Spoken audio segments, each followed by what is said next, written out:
Do you need to be able to mix and master your tracks from your home studio before you send them to a music library? Answer, absolutely. You totally have to, okay? Some libraries, fewer and fewer these days, will offer the mixing and mastering portion of your tracks.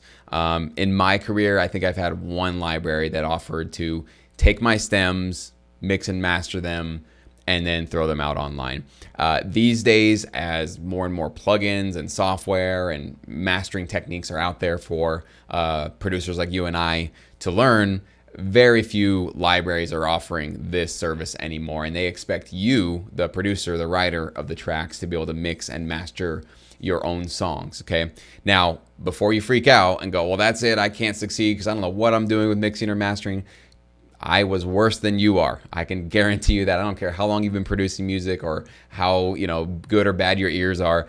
My mixes when I first got started in this industry were horrific, horrible, and nothing taught me better, like how to improve that, than just going for it and working out the sort of issues that I had. One problem at a time. So I remember one of the first things that I know was not working out well was that my tracks were just too quiet. I just could listen to other library tracks out online and other catalogs, and I'd listen to my tracks even if they were online next to those other ones, and theirs were just always louder, 3 dB, 6 dB, a little bit louder, and they just kind of took over more space, and they felt warmer and bigger and brighter and more wider, stereo image wise, and mine were just so small, tiny little tracks. They weren't that loud.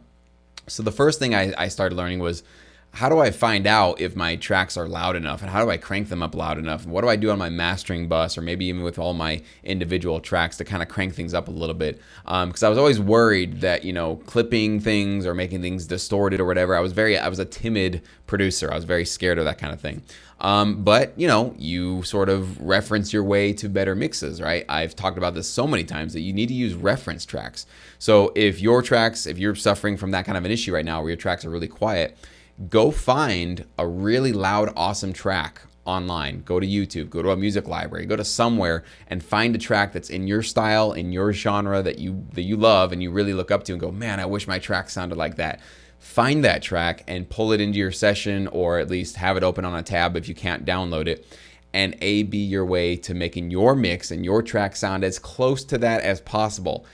Here's the spoiler alert, it's not going to be done. Your first time at doing it, you're not going to get your track to sound as great as some masterpiece that you really look up to, okay? Perfection and matching it is not what you're aiming for. The real goal is just get closer, okay? This industry and this business takes incremental steps of progress to get to where you want to go. So I know that, we're all impatient. We all want to see results. We all want our mixes to just hit a lot harder and a lot faster and a lot bigger as soon as possible. But you got to give yourself time, patience, and you have to, at least when you make small improvements to your mixes, notice those small differences, applaud yourself, give yourself a pat on the back, and know that you're on a path towards making your tracks better, okay? And I've put together an entire course on producing, like how I actually start with a blank slate with nothing in my session, to mixing my tracks and mastering everything. And that link is actually below if you want to check that out. I have some course samples. You can kind of see some previews essentially of what is included in that course if you'd see that, think that'd be valuable to you. Disclaimer, I'm not a professional mixer or master. I've been hired a couple of times in my career to mix other people's music, but it's not really my biggest strong suit or my biggest asset. I've gotten better as the years have gone on. But essentially what my course is going to teach you is sort of like the poor man's version of how to mix and master your tracks. Because here's the big secret of music licensing.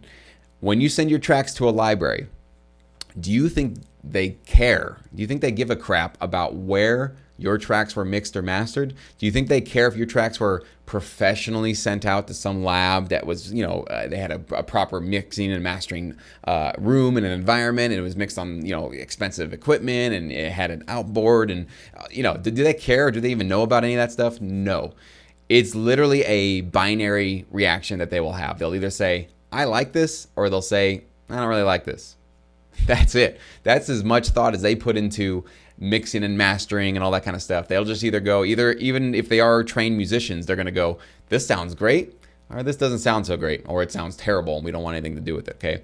It's a binary reaction that they're going to have. So I'm living proof that I didn't go get professionally trained. I don't have some degree in it. I don't even have a professionally treated room that has everything thought of as far as the frequencies and the reactions to everything around me, right? I'm using my ears.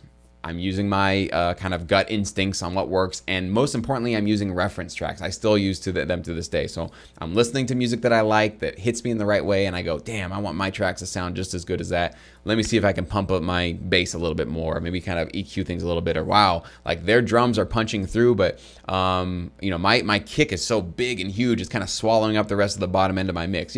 There's a million and different reasons and things that could be happening in your mix that's taking away from its impactfulness. So yes, you're gonna have to learn how to do it. You're gonna have to get in and reference your way into better mixing and better mastering. You have to humble yourself, right? The first thing you probably need to do is accept criticism, accept feedback, and also be realistic, right? Listen to your track alongside of a professional track that's getting licensed right now, like in a library, and go, okay, what's different about our tracks? What's really good about that one? And what's not so great about mine? What can I really improve upon?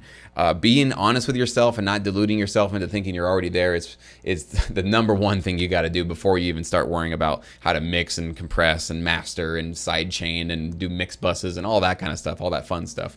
You got to first humble yourself and accept where you need to make those changes and those improvements, okay? So yes, you got to learn this stuff, all right? You got to at least be willing to learn how to mix and master your own tracks and get them on par. Again, I have a whole course that outlines how I do it, how I've been able to make a full-time living by mixing and mastering my own tracks and sending them off to libraries.